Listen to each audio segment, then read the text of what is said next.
Good morning students, today we are going to solve question number 3 of value added method. ठीक है, अब इसमें हमें देखो चार चीज़ें निकालनी है। ठीक है, value of output at market price, gross value added, net value added और net value added at factor cost. ठीक है, चलो तो फर्स्ट से ही शुरू करते हैं। Value of output, A part हो जाएगा value of output is equals to sales plus change in stocks. ठीक है, चलो देखते हैं सेल्स कितनी दी हुई है 800 प्लस चेंज इन स्टॉक, हमें यहाँ पे चेंज इन स्टॉक की वैल्यू ऑलरेडी 100 दे दी। ठीक है, तो हम 100 ही ले लेंगे।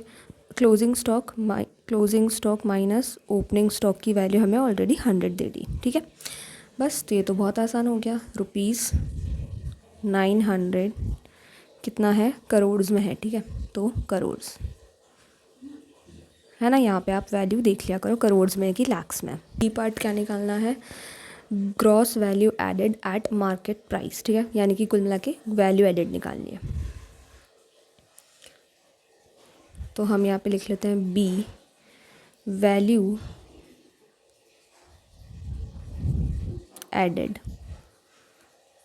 ठीक है, मैं शॉर्ट में लिख रही हूँ, आप लोगों को पूरा लिखना है कि gross value added at market price. ठीक है, तो वैल्यू एडेड का फॉर्मूला क्या हो जाता है, वैल्यू ऑफ आउटपुट जो कि हमने अभी ऊपर निकाली 900 minus purchase of raw material.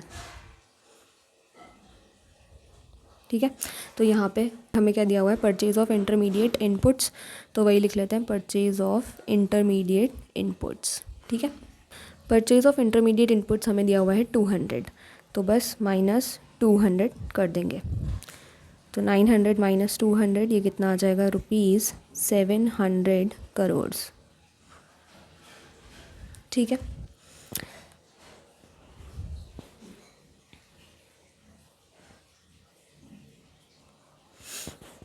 अब सी पार्ट देखते हैं।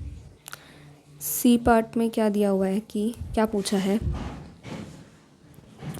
सी में हमें निकालना है net value added at market price. ठीक है, तो अब देखो ऊपर हमने क्या निकाला था, gross value added at market price. Same है, बस क्या डिफरेंस है, ग्रॉस से हमें किस में कन्वर्ट करना है, नेट में। ठीक है, तो आप लोगों को बताइए ग्रॉस को नेट में कन्वर्ट करने के लिए क्या करते हैं, ग्रॉस में डेप्रिसिएशन इंक्लूड होता है, नेट में नहीं होता, तो माइनस कर देंगे डेप्रिसिएशन ऊपर वाली वैल्यू में से। ठीक है, और डेप्रिसिएशन भी देखो हमें दिया हुआ है consumption of fixed capital. Consumption of fixed capital को हम क्या बोलते हैं, डेप्रिसिएशन। ठीक है, नेट वैल्यू एडेड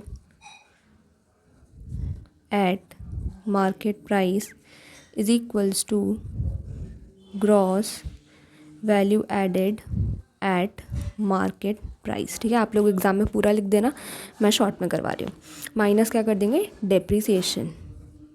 डेप्रीसिएशन या फिर consumption of fixed capital.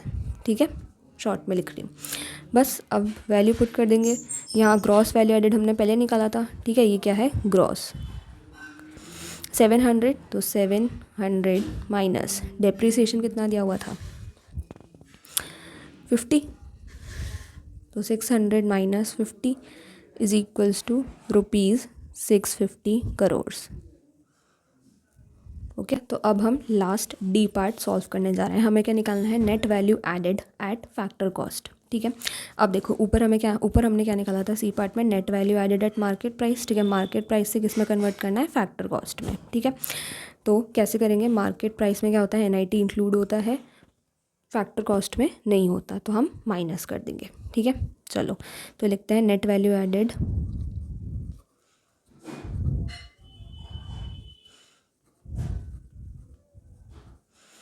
at factor cost is equals to net value added